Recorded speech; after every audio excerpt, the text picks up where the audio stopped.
आपके लिए लेके आए हैं वीडियो पार्ट 3। अब हम जहाँ तक हमने कल पढ़ा था उसके आगे का पढ़ेंगे। चलिए स्टार्ट करते हैं। वे उठकर कमरे से बाहर चले गए।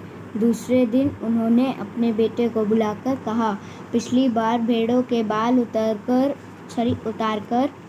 बेचना मुझे जरा भी पसंद नहीं आया। अब तुम दोबारा उन्हीं भेड़ों को लेकर जाओ। उनके साथ जौ के 100 बोरे लेकर ही लौटना। एक बार फिर निराश लोनपोगार का बेटा शहर में उसी जगह जा बैठा। न जाने क्यों उसे यकीन था कि वह लड़की उसकी मदद के लिए ज़रूर आएगी, और हुआ भी कुछ ऐसा ही। वह लड़की आई, उसने उससे अपनी मुश्किल कह सुनाई। अब तो बिना जौ के 100 बोरे के मेरे पिता मुझे घर में नहीं घुसने देंगे। लड़की सोचकर बोली, एक तरीका है। उसने भेड़ों के सींग काट लिए। उन्हें बेचकर जो रुपए मिले उनसे 100 बोरे जौ खरीदे। बोरे लोनपोगार के बेटे को सौंपकर लड़की ने उसे घर भेज दिया।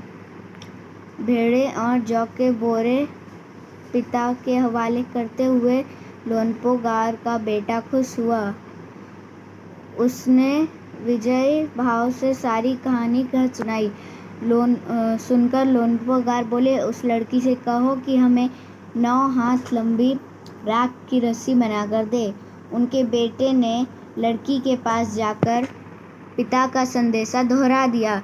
लड़की ने एक शर्त रखी, मैं रस्सी बना तो दूंगी, मगर तुम्हारे पिता को वह गले में पहननी होगी। लोनपोगार ने सोचा, ऐसी रस्सी बनाना ही असंभव है, इसलिए लड़की की शर्त मंजूर कर ली। अगले दिन लड़की ने 9 हाथ लंबी रस्सी ली, उसे पत्थर के सील पर रखा और जला दिया। रस्सी जल गई, मगर रस्सी के आकार की राख बच गई। इससे वह सील समेत लोनपोगार के पास ले गई और उन्हें पहनने के लिए कहा। लोनपोगार रस्सी देखकर चकित रह गए। वे जानते थे कि राख की रस्सी को गले में पहनना तो दूर, उठाना भी मुश्किल है। हाथ लगाते ही वह टूट जाएगी। लड़की की समझदारी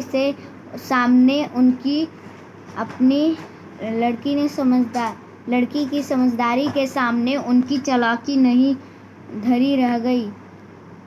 बिना वक्त गवाए लोनपोगार ने अपने बेटे की शादी का प्रस्ताव लड़की के सामने रख दिया। धूमधाम से उन दोनों की शादी हो गई। आज हमारा चैप्टर ख़त्म होता है। अब हम इसके थोड़े आगे के देख लेते हैं, जो हमारे पास है आगे का उसका क्वेश्चन आंसर देख लेते हैं।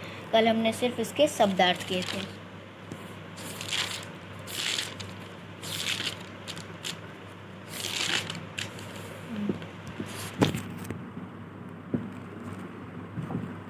इसके क्वेश्चन आंसर्स हैं, आपके बुक में होंगे, तो उसके आंसर्स मैं आपको अभी बता देता हूँ। ये यहाँ तिब्बत के मंत्री अपने बेटे के भोलेपन से चिंतित रहते थे। तुम्हारे विचार से वे किन किन बातों के बारे में सोचकर परेशान होते थे? तो आपने चैप्टर पढ़ा है तो आपको इसका आंसर पता होना चाहिए। इसका आंसर होगा कि उनका बेटा बहुत भोला था, इसलिए वह अपने बेटे से चिंतित रहते थे। उनका बेटा बहुत सीधा साधा था, कोई भी उसे मूर्ख बना लेगा, तो उसके लिए वो चिंतित रहते थे। तो दूसरा क्वेश्चन हमारा, तुम तिब्बत के मंत्री की जगह होती तो क्या उपाय करती? तिब्बत के तो हाँ, अगर ये आप खुद से लिख सकते हैं, तुम तिब्बत के मंत्री की जगह होती तो क्या उपाय करती, ये आप खुद से लिख सकते हैं। तो चलिए हम दूसरा देखते हैं। मंत्री ने अपने बेटे को शहर की तरफ रवाना किया। क्वेश्चन है, मंत्री ने अपने बेटे को शहर क्यों भेजा था? मंत्री ने अपने बेटे को शहर जौ के 100 बोरे लाने के लिए भेजा था, और और एक बात, उसने अपनी बेटी की परीक्षा लेने के लिए उसे शहर भेजा था। आप ये भी लिख सकते हैं, उसने अपने बेटे को भेड़ों के साथ शहर में ही क्यों भेजा। ये इसका आंसर आप लिख सकते हैं अपने आप। तुम्हारे घर के बड़े लोग पहले कहाँ रहते थे? घर में पता करो। आस पड़ोस में भी किसी ऐसे व्यक्ति के बारे में पता करो जो किसी दूसरी जगह जाकर बस गया हो। उनसे बातचीत करो और जानने की कोशिश करो कि आज हम आपके लिए लेके आए एक नया वीडियो, जो कि राख की रस्सी चैप्टर 2। राख की रस्सी के बाद जो चैप्टर है सेकंड, वो है दुनिया की छत। तो आज हम उसकी रीडिंग करेंगे। आज हम उसकी रीडिंग करेंगे फुल पेज, क्योंकि अभी उसके क्वेश्चन आंसर और वर्ड मीनिंग नहीं है मेरे पास, अवेलेबल नहीं है। तो आज हम सिर्फ उसकी रीडिंग करेंगे। बाकी जब मेरे पास अवेलेबल होंगे ये सब, उसके क्वेश्चन आंसर्स और वर्ड मीनिंग, तब हम इसको डिस्कस भी कर लेंगे और देख भी लेंगे कि क्या है। चलिए रीडिंग स्टार्ट करते हैं। दुनिया की छत। किसी भी लोककथा को समझने के लिए उस इलाके की जलवायु, रहन सहन, खान पान और संस्कृति को समझना उपयोगी होता है। ये करेक्ट है, रियल नहीं, मतलब स्टोरी है ये। रियल जो राख की रस्सी है ये उसी के ऊपर है, यानी उसी के अबाउट राख की रस्सी उसी पे है इसका जो चैप्टर दुनिया की छत। तिब्बत के बारे में आपको इसमें कुछ जानकारी मिलेगी। जिस इलाके में वह लोक कथा सुनाई जाती है, राख की रस्सी शीर्षक लोक कथा तिब्बत से संबंधित है, जिसे दुनिया की छत कहा जाता है क्योंकि यह बहुत ऊंचे पठार पर स्थित है। पठार जमीन के ऐसे भाग को कहते हैं जो मैदान से ऊंचे और पहाड़ से नीचा होता है। तिब्बत के पठार पर खड़े हैं ऊंचे ऊंचे पहाड़ जो हिमालय का हिस्सा हैं। इन पहाड़ों की एक खासियत यह है कि ये कई रंग के हैं, भूरे, लाल, पीले, बैंगनी, गुलाबी, गेरुआ और हरे। ठीक वैसे ही जैसे छोटे बच्चे अपने चित्रों में मनचाहे रंग भर देते हैं। इन पथरीले पहाड़ों में तरह तरह की मिट्टी और खनिज पदार्थ हैं। सूरज की बढ़ती और घटती किरणों के पड़ने से ये पहाड़ अनोखे रंगों में चमक उठते हैं।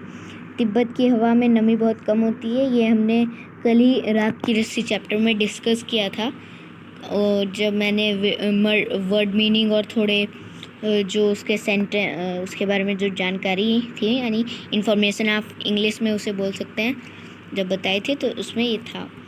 इस वजह से वहाँ पे बरसात और बर्फबारी कम होती है, ये भी मैंने बताया था। खुश्क मौसम में पेड़ पौधे बहुत नहीं होते, ये मैंने शायद नहीं बताया था, अभी आप देख लीजिए इसमें। तिब्बत का पूर्वी भाग ही ऐसा है जहाँ घने जंगल पाए जाते हैं। उन जंगलों में पेड़ पौधे, पशु पक्षियाँ की दुर्लभ किरणें मिलती हैं। तिब्बत में मिट्टी कहीं रेतीली, कहीं लाल पीली तो कहीं काली। और तिब्बत में लगभग 1500 झीलें हैं, ये भी मैंने बताया था। झीलें बनती हैं पहाड़ों की बर्फ़ पिघलने से। इनमें मानसरोवर झील का बहुत नाम है। ये संगपो यानी ब्रह्मपुत्र नदी निकलती है। काफ़ी ऊंचाई पर वर्षा होने के कारण तिब्बत में बहुत ठंड प्रदेश है। तिब्बत बहुत ठंड प्रदेश है, ये है। सॉरी, मैंने थोड़ी गलत लाइन बोल दी। यहाँ की सर्दी का हाल मत पूछो। ऐसा लगता है जैसे किसी ने फ्रिज में डाल दिया हो और ऊपर से तेज हवा चल रही हो। इसलिए वहाँ के लोग हमेशा भारी भरकम गर्म कपड़े पहने रहते हैं। तिब्बती लोगों की घर बनाने की कारीगरी अनोखी है। यहाँ लकड़ी के बने हुए बहुमंजिला घर हैं। लोग अब पत्थर, मिट्टी और सीमेंट के घर भी बनाने लगे हैं। खिड़कियाँ भी अधिक बनाई जाती हैं ताकि सूर्य की ढेर सारी रोशनी घर के अंदर आ सके।